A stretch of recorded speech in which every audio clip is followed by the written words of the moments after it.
तो बच्चों, आज हम पढ़ने वाले हैं इमेज फॉर्मेशन बाय कर्व।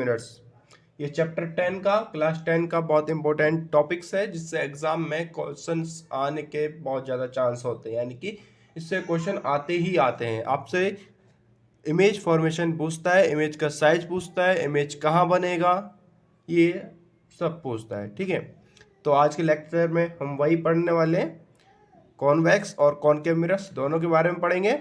लेकिन उससे पहले कुछ रूल्स हैं जो कि हमें इमेज फॉर्मेशन में मदद करेंगे, तो पहले हमें उन्हें जानना बहुत ज़रूरी है। ठीक है, बारी बारी से हम उन रूल्स के बारे में पढ़ेंगे। पहला रूल क्या है? अगर कोई भी ray of light parallel to principal axis आ रही है तो वो हमेशा फोकस से पास करेगी। तो यहाँ लिखते हैं, लाइट रे पासिस थ्रू और parallel to principal axis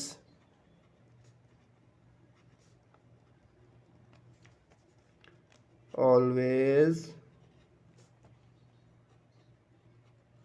passes through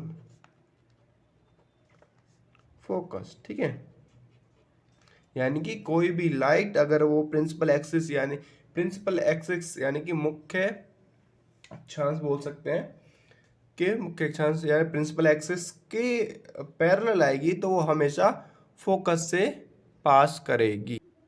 ठीक है, दूसरा पॉइंट क्या है हमारे पास? बी। ठीक है, तो हमारा बी डायग्राम वो क्या है? अगर कोई भी लाइट फोकस से पास हो रही है तो रिफ्लेक्ट होने के बाद पैरेलल टू प्रिंसिपल एक्सिस जाएगी। ठीक है, प्रिंसिपल एक्सिस यानी कि मुख्य अक्ष, यानी कि कोई भी लाइट अगर वो फोकस से आ रही है तो कहाँ रिफ्लेक्ट होने के बाद कहाँ जाएगी? वो जाएगी जो हमारा प्रिंसिपल एक्सिस है, ये है इसके पैरेलल। ठीक है, प्रिंसिपल एक्सिस के पैरेलल जाएगी। तो हम दूसरा पॉइंट लिखते हैं, light ray passes through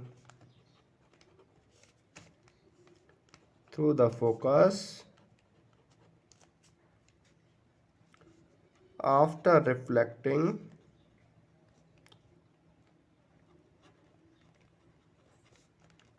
it goes parallel to principal axis. ठीक है,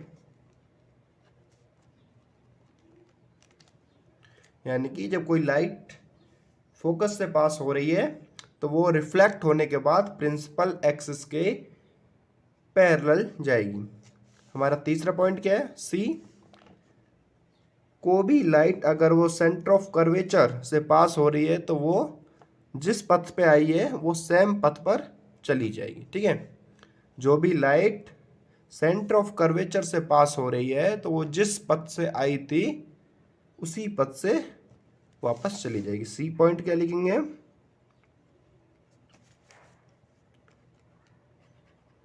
path of incident ray and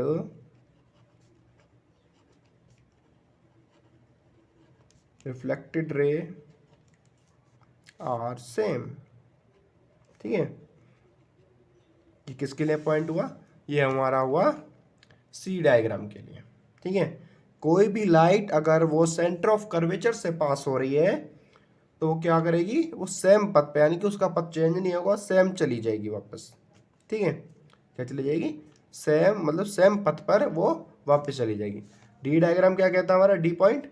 D point कहता है अगर कोई लाइट पॉइंट पे टकरा रही है। ठीक है, अगर कोई लाइट पॉइंट पर आ रही है तो क्या होगा?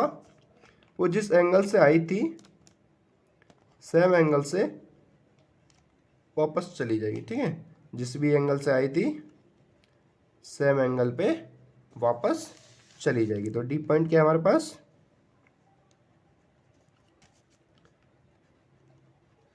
Light ray passing through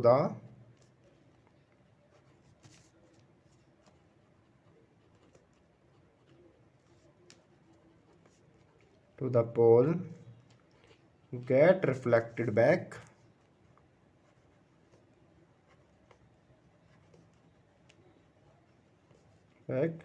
at same angle, ठीक है।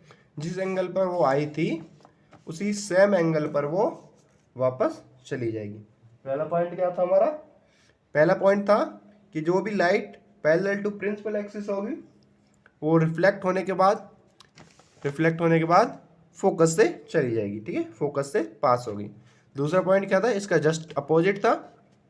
कोई भी लाइट अगर फोकस से पास हो रही है तो प्रिंसिपल एक्सिस रिफ्लेक्ट होने के बाद प्रिंसिपल एक्सिस के पैरेलल चली जाती है। तीसरा पॉइंट क्या था? तीसरा पॉइंट था हमारा, कोई भी लाइट रे अगर सेंटर ऑफ कर्वेचर से पास हो रही है तो वो जिस पथ पे आई थी सेम पथ पर वापस चली जाएगी, ठीक है। यानी कि उसके चेंज ऑफ पथ में कोई वो चेंज नहीं होगा, ठीक है। जो पाथ था उसका उसमें कोई चेंज नहीं होगा। डी पॉइंट क्या था हमारे पास? डी पॉइंट, जब कोई लाइट पोल पर यानी कि पॉइंट ऑफ पोल पर अगर आ रही है तो क्या होगा?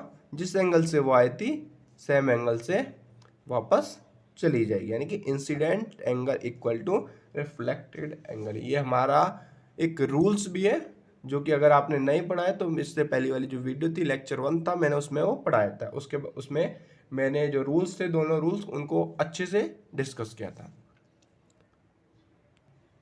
तो हम पढ़ने वाले हैं image formation by convex mirror, यानी कि अवतल दर्पण से इमेज कैसे बनती है। इसमें हम क्या पढ़ेंगे कि हमारा पोजीशन ऑफ ऑब्जेक्ट कहाँ पर है, हमारी जो इमेज है वो कहाँ बन रही है, यानी प्रतिबिंब कहाँ बन रहा है, प्रतिबिंब यानी कि इमेज का साइज क्या है और इमेज कैसा है, ठीक है। जो पहला डायग्राम है इसमें क्या है, इमेज यानी कि ऑब्जेक्ट कहाँ पर है, ऑब्जेक्ट है हमारा इनफाइनाइट, ठीक है। कहाँ पर है? इनफाइनाइट पर है, ठीक है। इनफाइनाइट से कोई लाइट आती है तो आपको मैंने अभी बताया था, तो कहाँ के पास होती है? वो पास होती है फोकस पे। ऐसी बहुत सारी पैरेलल लाइंस आएंगी, इधर फोकस से पास होंगी, ऐसे यहाँ से आएंगी, वो भी फोकस से पार होंगी, ठीक है। ठीक है, तो इमेज कहाँ पर बनेगी हमारे पास? इमेज बनेगी फोकस पर, ठीक है। कहाँ बनेगी? फोकस पर। साइज ऑफ इमेज क्या होगा? फोकस पर बनेगी, ठीक है। साइज ऑफ इमेज क्या होगा?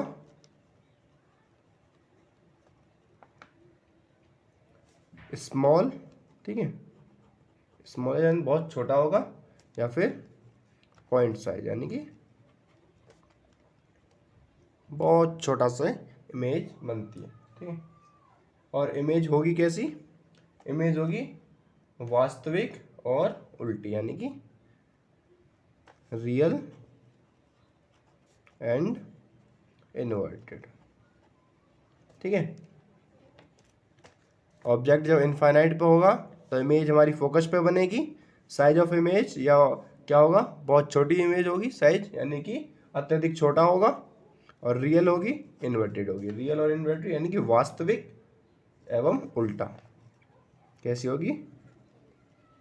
वास्तविक एंड उल्टा, ठीक है। अगली इमेज फॉर्मेशन क्या है? जब हमें पता है कि हमारी इमेज कहाँ पर रखी है, ठीक है। सेंटर ऑफ कर्वेचर से वो थोड़ी सी दूर रखी है, ठीक है। कहाँ है? सेंटर ऑफ कर्वेचर से थोड़ी सी दूर है। तो ऑब्जेक्ट कहाँ है हमारे पास? ऑब्जेक्ट है सी से परे, ठीक है, यानी कि सेंटर ऑफ कर्वेचर से थोड़ी सी दूर है। इमेज कहाँ बनेगी हमारे पास? इसमें आप देख सकते हैं, यहाँ से ये ऑब्जेक्ट है हमारे पास, ये लाइट आई, लाइट अगर पैरेलल आती है तो कहाँ होके जाती है? वो फोकस से होके जाती है, ठीक है। लेकिन अगर यहाँ से light I centre of curvature से होके जाती है तो वो सेम पथ, जिस पथ पे आती है उसी पे चली जाती है। एक रे इधर से आ रही है और एक रे इधर से आ रही है। जहाँ पे रे मिलती हैं वहीं पर इमेज फॉर्मेशन होता है। यहाँ पे देखो इमेज फॉर्मेशन कहाँ हो रहा है? यहाँ इमेज फॉर्मेशन हो रहा है सेंटर ऑफ कर्वेचर और फोकस के बीच में, ठीक है। कहाँ बन रही है? बिटवीन सी एंड एफ, ठीक है। और इमेज का साइज क्या है, टाइप क्या है, स्मॉल है, ठीक है, स्मॉल है, वर्चुअल है, ठीक है, क्या है, वर्चुअल है और इन्वर्टेड है, ठीक है। एक बात आप ध्यान रखें, जब जिधर साइड से लाइट आती है और उधर ही साइड ही इमेज हमारी बन रही है तो हमेशा इमेज वर्चुअल होगी, ठीक है, क्या होगी, वर्चुअल होगी। लेकिन सपोज करो इधर से लाइट आ रही है और हमारी इमेज इधर साइड बन रही होती तो इमेज होती रियल, ठीक है, वास्तविक। जैसा कि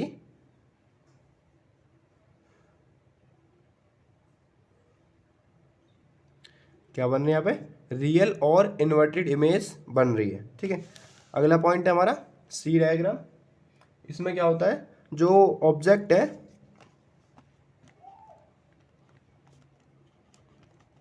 ऑब्जेक्ट कहाँ पर है, ऑब्जेक्ट है हमारा सी पर, ठीक है, ऑब्जेक्ट कहाँ पर है, सी पर है, इमेज कहाँ पे बन रही है, ठीक है। देखो यहाँ ऑब्जेक्ट था, जो लाइट है वो पैरेलल आ रही है प्रिंसिपल एक्सिस के, तो कहाँ से पास होगी, फोकस से पास होगी, ठीक है, कहाँ से पास होगी, फोकस से पास होगी, ठीक है, फोकस से पास हुई, ओके। और लेकिन अगर कोई लाइट फोकस से पास होती है तो वो पैरेलल आ जाती है प्रिंसिपल एक्सिस की। दोनों रूल्स अभी मैंने पढ़ाए थे कुछ देर पहले। तो हमारी दोनों रेज कहाँ मिल रही हैं, दोनों रे वहीं मिल रही हैं, यानी कि इन्वर्टेड हो रही है। इमेज कहाँ पे बन रही है, सी पर, ठीक है, जहाँ पे हमारी ऑब्जेक्ट रखी थी वहीं पर हमारी इमेज बन रही है। सी क्या है, सेंटर ऑफ कर्वेचर, ठीक है, क्या है, सेंटर ऑफ कर्वेचर, जहाँ पे हमारी ऑब्जेक्ट रखी थी हमारी इमेज वहीं पर बन रही है। इमेज का टाइप क्या है, सेम साइज, ठीक है, same size, real and inverted, ठीक है, रियल एंड इन्वर्टेड। अगर इधर साइड बनती वर्चुअल हो जाती, ठीक है,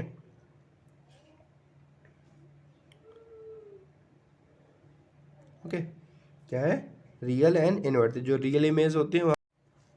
तो अगला क्या है हमारा, हमारा डायग्राम डी है। यहाँ पे ऑब्जेक्ट कहाँ पर है हमारा पास, ऑब्जेक्ट है हमारा सी एंड एफ के बीच में, ठीक है, सी एंड एफ के बीच में, ठीक है, हमारा ऑब्जेक्ट सी एंड एफ के बीच में है, ठीक है। इमेज कहाँ बन रही है हमारे पास,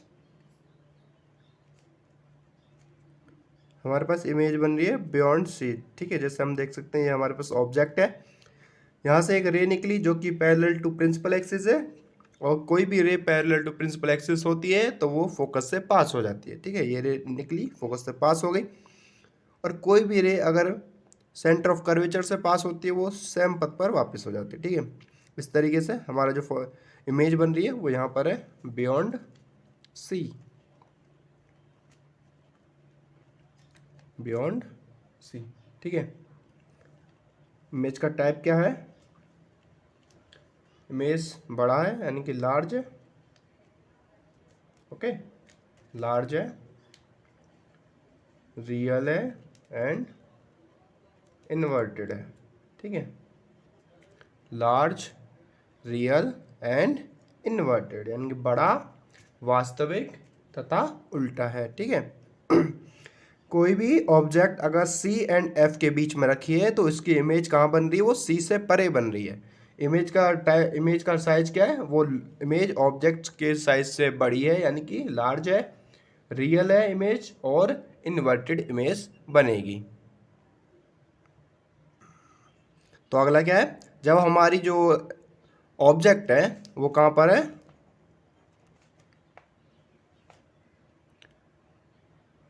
ऑब्जेक्ट कहाँ पर है हमारे, ऑब्जेक्ट है फोकस पर, ठीक है,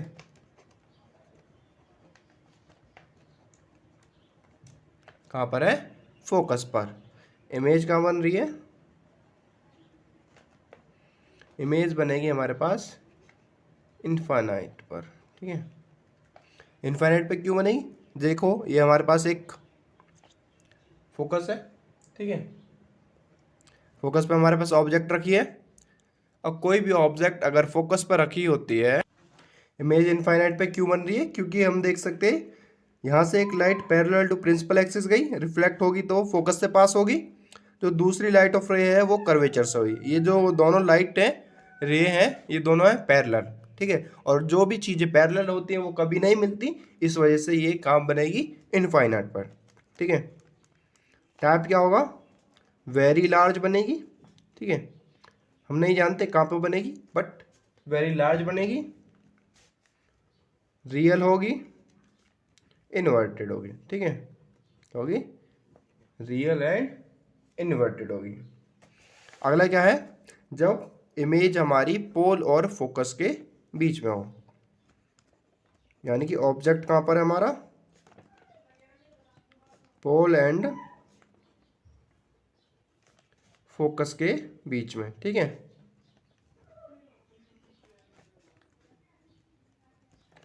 पोल और फोकस के बीच में है।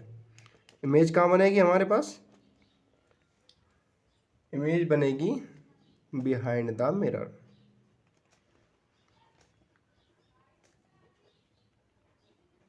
ठीक है। इमेज कहाँ बनेगी हमारे पास? बिहाइंड द मिरर, यानी कि शीशे के पीछे। ये हमारा पास मिरर है, हमारे पास यहाँ ऑब्जेक्ट रखी थी ए बी, ठीक है। कोई भी लाइट, मैंने आपको बताया था, अगर कोई भी लाइट पोल पर स्ट्राइक करती है तो वो जिस एंगल से आई थी उसी एंगल से वापस चली जाती है। और कोई भी लाइट अगर वो सेंटर ऑफ कर्वेचर से पास होती है तो वो उस पर कोई मतलब वो सेम पथ पे हो जाती है, ठीक है। यहाँ से हम देख सकते हैं यहाँ तो नहीं मिल रही हैं, तो ये पीछे साइड मिल जाएंगे, ठीक है। यहाँ गया तो यहाँ बन रही है हमारे पास, तो क्या बनेगा? बिहाइंड द मिरर, यानी कि मिरर के पीछे बन रही है। टाइप क्या होगा इमेज का?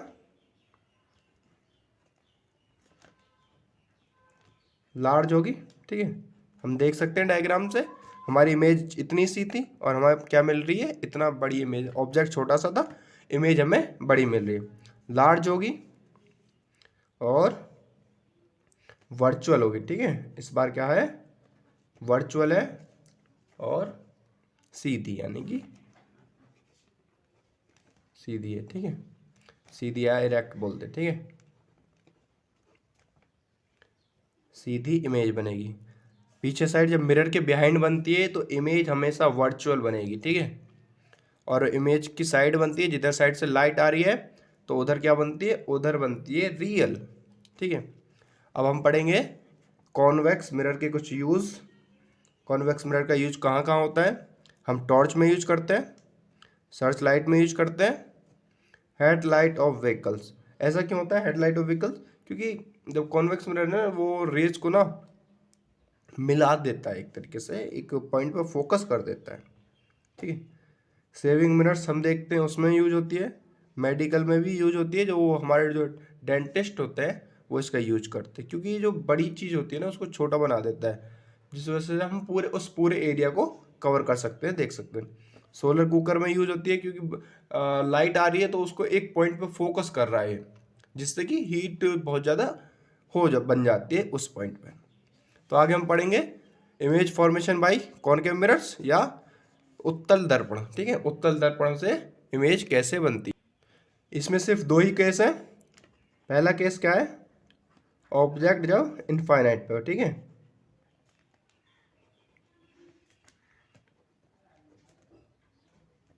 ऑब्जेक्ट जब इनफाइनाइट पर है तो इमेज कहाँ बनेगी? फोकस पर बनेगी, ठीक है। नॉर्मल सी बात है, कोई भी रे अगर पैरेलल टू प्रिंसिपल एक्सिस होती है तो फोकस पे जाके मिलती है। अब बहुत दूर से कोई लाइट की रेज आ रही हैं जो कि पैरेलल है तो वो कहाँ मिलेंगी? वो फोकस पे मिलेंगी। तो इमेज की जो पोजीशन है वो कहाँ पर होगी? फोकस पर होगी। इमेज की टाइप क्या होगा? छोटा होगा, ठीक है, स्मॉल होगी और वर्चुअल एंड इरेक्ट होगी, ठीक है। वर्चुअल यानी कि आभासी और सीधी इमेज बनेगी, ठीक है। अगला हमारा क्या है, हमारे पास अगला है ऑब्जेक्ट। कहाँ पर रखा हुआ है इस बार, ऑब्जेक्ट रखा है हमारे पास अनंत तथा दर्पण के पॉइंट इसके पोल के बीच में, यानी कि कहीं पे भी रखा हो सकता है, वो सेंटर ऑफ कर्वेचर भी हो सकता है, फोकस भी हो सकता है, वो कहीं पे भी रखा हुआ है, लेकिन हमें पता है वो रखा हुआ कहाँ है। इस बार हमें पोजीशन ऑफ ऑब्जेक्ट पता है, पिछली बार पिछले डायग्राम में इसमें हमें पोजीशन ऑफ ऑब्जेक्ट नहीं पता था। यहाँ पे ऑब्जेक्ट कहाँ है, बिटवीन इनफाइनाइट एंड पोल, यानी कि पोल के बीच में और इनफाइनाइट के बीच में। ठीक है, इमेज कहाँ पे बन रही है हमारे पास, देखो यहाँ से लाइट आ रही है, ये हमारे पास ऑब्जेक्ट है, यहाँ से कोई लाइट आ रही है तो ये रिफ्लेक्ट बैक होगी। अब यहाँ से एक लाइट गई सेंटर ऑफ कर्वेचर, ठीक है, कोई भी लाइट सेंटर ऑफ कर्वेचर से पास होती है तो उसका पथ चेंज नहीं होता। हम देख सकते हैं ये इधर हो रही है, लेकिन इसकी जो रे है वो नहीं मिल पा रही है, तो हम इसे पीछे साइड में लाएंगे। ठीक है, क्या करेंगे, पीछे साइड में ला देंगे।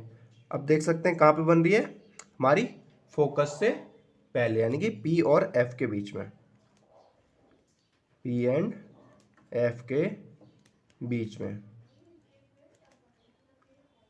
ठीक है, पी एंड एफ के बीच में बनती है। और इमेज का टाइप क्या होगा, इमेज का टाइप होगा वर्चुअल इरेक्ट एंड स्मॉल। ठीक है, कॉनकेव मिरर में हमेशा यही होता है कि जो साइज ऑफ इमेज है वो हमेशा छोटी होती है और वर्चुअल एंड इरेक्ट ही मिलेगी। ठीक है, कॉनकेव मिरर में। लेकिन कॉन्वेक्स लेंस में क्या था कि जब इमेज कहाँ पर थी, फोकस और पोल के बीच में थी, तभी सिर्फ वर्चुअल और इरेक्ट बन रही थी, बाकी सब में वहाँ पे रियल एंड इन्वर्टेड बन रही थी। ठीक है, कॉनकेव मिरर का यूज कहाँ करते हैं, कॉनकेव मिरर का यूज करते हैं हम जो हेड कार्स के जो साइड वाले विंग्स होते हैं। ठीक है, कार के जो साइड विंग्स के जो शीशे होते हैं जिससे हम पीछे की चीज़ों को देख सकते हैं, उसमें हम किसका यूज करते हैं, उसमें हम यूज करते हैं कॉनकेव मिरर का क्योंकि वो बड़े एरिया को छोटा कर देता है, जिससे कि हमें wide range of point of view मिल जाता है। ठीक है, कहाँ और कहाँ यूज होता है, ये लाइटों में यूज होता है, किसी एक चीज़ पे फोकस करने के लिए, हेडलाइट्स होते हैं उसमें फोकस करने के लिए यूज होता है। क्यों यूज करते हैं, क्योंकि ये वाइड रेंज ऑफ एरिया को यूज कर दिखा देता है। हो सकता है अगर आप चाहो तो प्लेन को भी कर सकते हो, लेकिन उसमें क्या होता है कि जितना एरिया है वो उतना ही दिखाएगा, लेकिन अगर आप कॉनकेव यूज करोगे तो बड़ा एरिया को वो छोटा करके दिखा सकता है, जिसकी वजह से हम ज़्यादा एरिया को देख सकते हैं। तो गाइस आज की वीडियो में इतना ही, आगे हम पढ़ेंगे रिफ्लेक्शन और रिफ्रैक्शन के बारे में। तो अभी हम पढ़ते हैं किसके बारे में, साइन कन्वेंशन के बारे में, जो कि एक प्रॉब्लम सॉल्विंग में बहुत ज़्यादा इम्पोर्टेंट टॉपिक है। ठीक है, साइन कन्वेंशन सेम है जैसे आपने कार्टेशियन वाला पढ़ा होगा, X axis Y axis graph पढ़ते हैं हम लोग। जब हम इधर जाते हैं तो ये पॉजिटिव होता है, ऊपर साइड जाते हैं होता है ना 1 2 3, और जब नीचे जाते हैं -1 -2 तो क्या होता है, इधर नेगेटिव होता है। एक्स एक्सिस में हम राइट हैंड साइड पे जाते हैं तो प्लस होता है, लेफ्ट हैंड साइड पे जाते हैं तो नेगेटिव होता है, यानी कि जब हम नंबर लाइन भी इसी टाइप में होती है। ठीक है, नंबर लाइन क्या होती है, नंबर लाइन एक सिर्फ सीधी होती है जिसको हम एक्स एक्सिस, ठीक है, आपने देखा होगा यहाँ पे 1 होता है, 2 होता है, 3 होता है इस टाइप से, और इधर क्या होता है -1 -2 -3। सेम केस इसमें है, अगर आप इधर जाओगे, ठीक है, ऊपर इधर है तो क्या होगा, पॉजिटिव होगा, और जो हाइट है इधर साइड है तो वो पॉजिटिव होगी। ठीक है, मैं ग्रुप बना देता हूँ, पॉजिटिव पॉजिटिव नेगेटिव पॉजिटिव। ठीक है, नेगेटिव क्या है, नेगेटिव अगर इमेज की साइड इधर है, ठीक है, इमेज यहाँ बन रही है, इधर साइड लेफ्ट में बन रही है, तो उसका जो साइन हो जाएगा वो नेगेटिव हो जाएगा, और उसकी हाइट अगर ऐसे ऊपर है तो तो इमेज की हाइट के सामने क्या लगेगा, प्लस लगेगा। यहाँ पर क्या होगा, यहाँ पर नेगेटिव नेगेटिव बनता है, ठीक है, और यहाँ पे यहाँ पे क्या बनेगा, पॉजिटिव नेगेटिव बनेगा, क्योंकि अगर इमेज इधर साइड है तो पॉजिटिव हो गया और इमेज नीचे साइड है तो नेगेटिव हो गया। ठीक है, अब ध्यान रख सेम चीज़ें हैं जो हम ग्राफ्स में पढ़ते हैं, X axis Y axis, right hand side पे पॉजिटिव, लेफ्ट हैंड साइड पे नेगेटिव, अपर साइड में पॉजिटिव, लोअर साइड में नेगेटिव। ठीक है, उसके बाद हमारे पास न्यूमेरिकल सॉल्व करने के लिए एक बहुत ही इंपॉर्टेंट फॉर्मूला होता है जो कि है मिरर फॉर्मूला। ठीक है, 1/f equal to 1/u plus 1/v।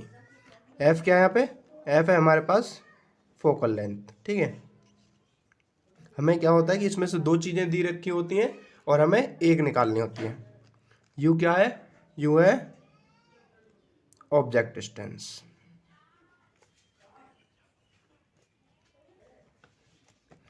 We क्या है, इमेज डिस्टेंस।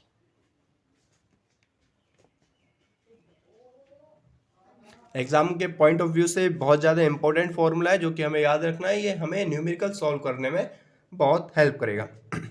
आगे हम पढ़ेंगे मैग्निफिकेशन के बारे में। मैग्निफिकेशन क्या होता है, height of object by height of image. ठीक है,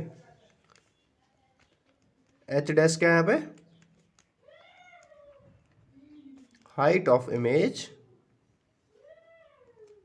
और एच क्या है, एच है हमारे पास हाइट ऑफ ऑब्जेक्ट। ठीक है, यानी कि इमेज मैग्निफिकेशन क्या होगा कि हमारी इमेज कितनी ज़्यादा मैग्नीफाई हो रही है, कितनी बड़ी होकर हमें दिख रही है। इस फॉर्मूले को एक और तरीके से लिख सकते हैं। ठीक है, एक और तरीके से लिख सकते हैं, -v/u। वी का है, वी क्या है हमारे पास, वी है इमेज डिस्टेंस और यू क्या है ऑब्जेक्ट डिस्टेंस। ये दोनों ही फॉर्मूले बहुत ज़्यादा इंपॉर्टेंट है, आपको बहुत ज़्यादा हेल्प करेंगे और आपको ये याद रखने हैं। तो गाइस आज की वीडियो में इतना ही। आगे हम पढ़ेंगे रिफ्रैक्शन के बारे में और इमेज फॉर्मेशन बाय लेंसेज के बारे में। तो आपको मेरी वीडियो अगर अच्छी लगी हो तो वीडियो को लाइक करें, शेयर करें और चैनल को सब्सक्राइब करें। Thank you.